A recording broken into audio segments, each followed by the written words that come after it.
দেখো বাজার থেকে এই মোটা ছাগলটা কিনে এনেছি, এখন বাড়িতে খুব ভালো দামে পেয়েছি। চল বাড়ি পৌঁছে যাব। এই ছাগলটা কাল কেটে ভুনা করব। চল তাড়াতাড়ি চল। এ কি রে, কি বুঝলি তুই? চুপ কর, বেশি চিৎকার করিস না। শান্ত হ চাগলি। এই ছাগল এত চিৎকার করছে কেন? ও কিছু না স্যার, একটু খিদে পেয়েছে। ঠিক আছে। না না কিছু না, একটু নাটক করছে।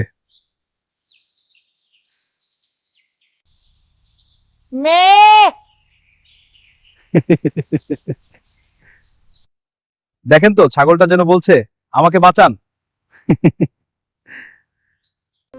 আরে না না, এই পালাচ্ছে। ওরে বাবা রে, এই দাদা কাল তোকে ভুলাগো।